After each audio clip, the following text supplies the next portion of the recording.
অনেকে ভয়ে আছে, এতদিন খাইলাম এখন কি এটা ছাড়িয়ে দেবো? বলুন না, হিম্মত করুন, আল্লাহ তাআলা শক্তি দেওয়ার মালিক। বলুন আল্লাহ আর এটা কখনোই স্পর্শ করবো না, বলতে পারবেন তো নাকি? এটা বলুন, আল্লাহ সুবহানাহু ওয়া তাআলা যেন আপনাদের জন্য সহজ করে দেন। রমাদান আসছে সামনে, প্র্যাকটিস করেন না।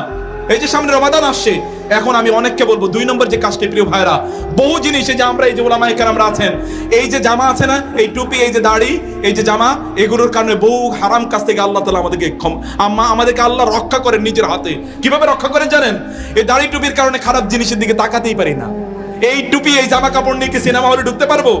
কোথাও দাঁড়াইয়া আমি আমার এলাকায় সর্বশেষ অথবা দেশে অথবা বিদেশে কোথাও কোনো দোকানের সামনে দাঁড়িয়ে সর্বশেষ কবে চা খেয়েছি এবং ওইখানে কবে আড্ডা দিয়েছি এরকম আমার মনে নাই। বিশ্বাস করুন, মনে নাই। গত 30 বছরে মনে পড়ে না কোনোদিন এরকম কাজ করেছি। একটাই কারণ, যে এই দাড়ি টুপি নিয়ে ওইখানে কিভাবে দাঁড়াই ওইখানে। সিনেমা হল তো বহু পরের কথা, টেলিভিশন দেখা তো বহু পরের কথা, উলঙ্গ অশ্লীল নারীর দিকে তাকানো তো বহু পরের কথা, পরকীয়া তো বহু পরের কথা, হারাম জিনিস স্পর্শ করা তো বহু পরের কথা। এগুলো আমাদেরকে বাঁচিয়ে দেয়।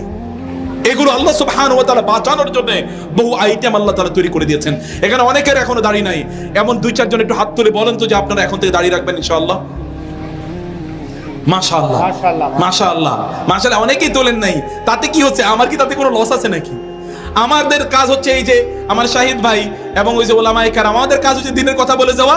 আপনি পালন করবেন কি করবেন এটা আপনার দায়। আমরা বলবো যে আল্লাহ আমরা পৌঁছে দিয়েছি তোমার কথা। আখিরাতে আমাদের মূল কাজ হচ্ছে আখিরাত। আমরা চলে করে গেছি অলরেডি, আমরা অলরেডি আমাদের ব্যবসা করে গেলাম। সেই ব্যবসাটা কার সাথে? আল্লাহর সাথে। আল আদুল্লুকুম আলা তিজারাতিন তুনজিকুম মিন আযাবিন আলীম। এই ব্যবসা আপনি নিতে পারলেন না। আপনার স্ত্রী আপনাকে দাড়ির জন্য পছন্দ করে না, আমাদের স্ত্রীরা দাড়ির কারণে আমাদেরকে পাগলের মতো ভালোবাসে। গিয়ে জিজ্ঞেস করে দেখুন আল্লাহ রাসূল সাল্লাল্লাহু আলাইহি ওয়াসাল্লামকে তার স্ত্রীরা কেমন ভালোবাসতেন। যারা আছে ওলামায়ে কেরামদেরকে জিজ্ঞেস করেন, ওলামায়ে কেরামদের বউ কোথাও পালায়া যায় না, আপনাদের বউরা পালায় কেন? দাড়ি নাই, এরপরে পারফিউমের অভাব নাই, টাকা পয়সার অভাব নাই, এরপরে বউ থাকে না। কারণ কি? কারণ বুঝেন নাই? সেখানে আল্লাহ সুবহানাহু ওয়া তাআলা কি দিয়েছেন? সেখানে আল্লাহ সুবহানাহু ওয়া তাআলা সেখানে শান্তি দিয়েছেন, প্রশান্তি দিয়েছেন। গিয়ে দেখবেন ওইখানে এই রুমের আওয়াজ ওই রুমে চলে যায় না।